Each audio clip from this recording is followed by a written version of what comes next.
बढ़ती जा रही है। पूरी दुनिया की नजरें इस समय चंद्रमा पर है और इस बीच हमारे इसरो वैज्ञानिकों ने एक बड़ा खेल कर दिया है।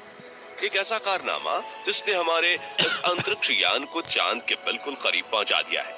इतना ही नहीं, चंद्रयान को अपनी मंजिल साफ साफ दिखाई भी देने लगी है। लेकिन इसके साथ ही वैज्ञानिकों को आने वाले खतरे की भी चिंता है और उसको लेकर वो पूरी तरह सतर्क है, क्योंकि यही पड़ाव है जहां हमारा चंद्रयान 2 फेल हो गया था। अब इसरो ने आखिर क्या कारनामा किया है? हमारा चंद्रयान इस समय चांद के कितना नजदीक है और वो कौन सा खतरा है जो हमारे इस मिशन को बर्बाद कर सकता है? ये सब कुछ आज हम आपको बताने वाले हैं, इसलिए वीडियो को अंत तक जरूर देखिएगा। दोस्तों, 15 अगस्त 2023 को हमने अपना 77वां स्वतंत्रता दिवस मनाया था। पूरा देश आजादी के जश्न में डूबा था और लोगों का सेलिब्रेशन खत्म भी नहीं हुआ था कि तभी इसरो ने उन्हें जश्न मनाने का एक और मौका दे दिया। जी हाँ दोस्तों, हमारे चंद्रयान ने अभी अभी अपने मिशन के एक बहुत अहम पड़ाव को पार किया है। अब ये सब कैसे हुआ, चलिए इसके बारे में आपको डिटेल से बताते हैं। असल में 16 अगस्त की सुबह चंद्रयान अपनी चौथी कक्षा में चांद की सतह से करीब 1000 किलोमीटर की ऊंचाई पर उसके चक्कर काट रहा था। लेकिन सुबह में इसका ये ऑर्बिट पूरा हो रहा था और प्लान के मुताबिक इसे आगे बढ़कर चांद से 1000 किलोमीटर की दूरी को कम करके मात्र 100 किलोमीटर की दूरी पर चांद की 5वीं और आखिरी कक्षा में भेजा जाना था। हमारे इसरो के वैज्ञानिक बेंगलुरु स्थित ISRO telemetry tracking and command network इस ट्रैक में अपने इस पड़ाव के लिए पूरी तरह तैयार थे। हालांकि उनके दिमाग में थोड़ी टेंशन भी थी, क्योंकि ये कोई छोटा मोटा काम नहीं था, लेकिन उन्हें अपनी कैलकुलेशंस पर पूरा भरोसा था। इसी के चलते सुबह के करीब 8:39 पर वैज्ञानिकों ने एक बटन दबाया और चंद्रयान के इंजन को चालू करके उसे चांद की 100 किलोमीटर वाली 5वीं कक्षा में धकेल दिया। अब ये कहने में जितना सिंपल है, असल में करना उतना ही ज्यादा कॉम्प्लेक्स, क्योंकि वैज्ञानिकों को लाखों किलोमीटर दूर पृथ्वी पर बैठे बैठे ही अंदाजा लगाना था कि चांद को एग्जैक्टली किस समय, किस दिशा और किस रफ्तार से आगे भेजना है, और ऐसा करने के लिए उन्हें कितनी देर तक और कितनी पावर से इंजन को चालू करना होगा, क्योंकि इस काम में गलती की गुंजाइश बिल्कुल ना के बराबर थी। एक छोटी सी मिसकैलकुलेशन पूरे मिशन को बर्बाद और अब तक की गई सारी मेहनत पर पानी फेर सकती थी। लेकिन हमारे वैज्ञानिकों ने बिना कोई गलती किए इस काम को सफलतापूर्वक अंजाम तक पहुंचा दिया।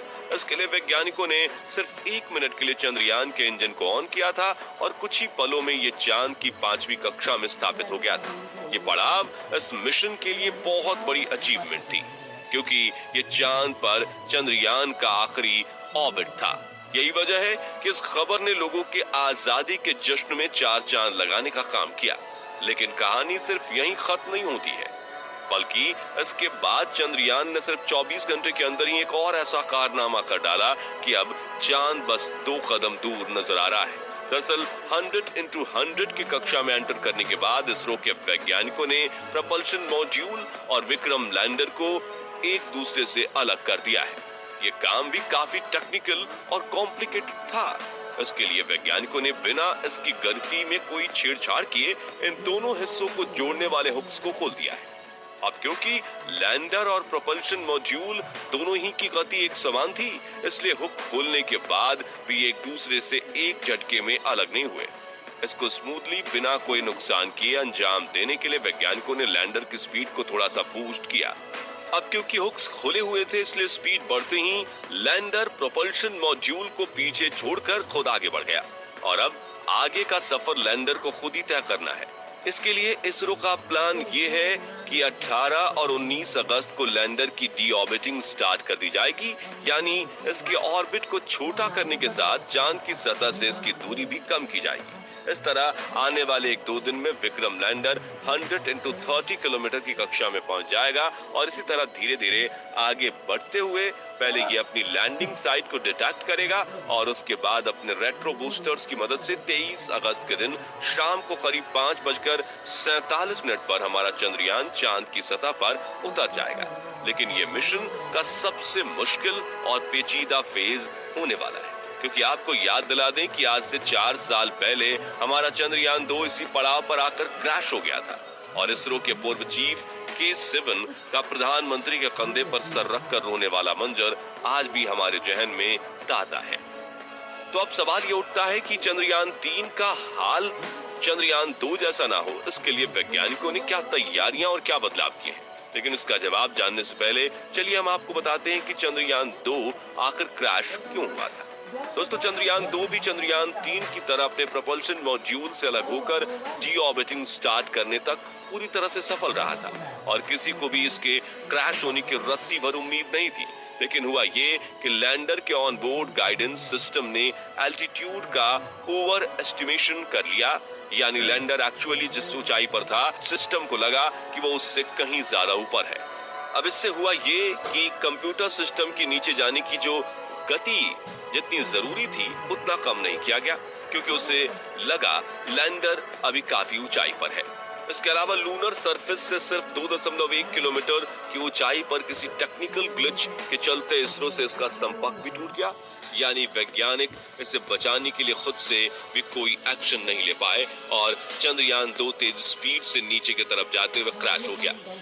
इन्हीं सब कमियों को देखते हुए इस बार वैज्ञानिकों ने चंद्रयान 3 के लैंडिंग सिस्टम में कुछ बड़े और अहम बदलाव किए हैं। सबसे पहले तो इस बार ऑन बोर्ड कंप्यूटर को एआई से जोड़कर पहले से कहीं ज्यादा एडवांस बनाया गया है। साथ ही इसमें सेंसर्स की संख्या भी बढ़ाई गई है ताकि कोई सेंसर अगर फेल भी हो जाए तो भी दूसरे सेंसर्स की मदद से इसे सेफली लैंड कराया जा सके। इसके अलावा इस बार लैंडर में लेजर डॉपलर वेलोसिटी मीटर यानी LDV और लैंडर हॉरिजॉन्टल वेलोसिटी कैमरा यानी कि LHVC ये दो बेहद अहम एडवांस उपकरण लगाए गए हैं। इसमें LDV का काम चांद की सतह पर लेजर से ये पता लगाना है कि लैंडिंग साइट पर कोई बड़ा गड्ढा या पत्थर तो मौजूद नहीं है। इसके अलावा LHVC का काम नीचे उतरते समय जमीन की लाइव तस्वीरें लेकर कंप्यूटर सिस्टम को भेजना है ताकि वो सही जगह का चुनाव कर सके। चंद्रयान का विक्रम लैंडर अपने साथ प्रज्ञान रोवर को ले जा रहा है। ये एक 6 टायर और 27 किलो वजन वाला बेहद एडवांस रोवर है और इसकी मदद से ही चंद्रयान 3 अपनी रिसर्च और शोध के काम को अंजाम देगा। चंद्रयान 3 कैलेंडर को कितना एडवांस बनाया गया है इसका अंदाजा आप इसी से लगा सकते हैं कि अगर इसके सारे सिस्टम भी फेल हो जाएं तब भी ये सॉफ्ट लैंडिंग करने में सफल होगा, क्योंकि अभी कुछ दिन पहले इसरो के चीफ S. सोमनाथ ने एक इवेंट के दौरान ये कहा था। ये सारी चीजें और सब बातें समझने के बाद हमें इस बात का पूरा यकीन है कि 23 अगस्त के दिन शाम को करीब 5:45 बजे हमारा चंद्रयान 3 चांद के दक्षिणी ध्रुव इलाके में जरूर लैंड करेगा और हमारे भारत का झंडा सिर्फ देश विदेश ही नहीं बल्कि चांद पर भी लहराता रहेगा। वैसे आपको क्या लगता है, हमारा चंद्रयान 3 इस बार कामयाब होगा या नहीं? अपना जवाब कमेंट के माध्यम से जरूर शेयर कीजिएगा। बाकी हमारी आज की इस वीडियो में बस इतना ही। वीडियो अच्छी लगी हो तो इसे लाइक और शेयर जरूर करना और अगर आप चैनल पर नए हैं तो चैनल को सब्सक्राइब भी जरूर करें और यदि आप फेसबुक पेज पर हैं तो उसे फॉलो करना बिल्कुल ना भूलें। मिलते हैं जल्दी ही ऐसी एक और इंटरेस्टिंग वीडियो के साथ, तब तक के लिए गुड बाय।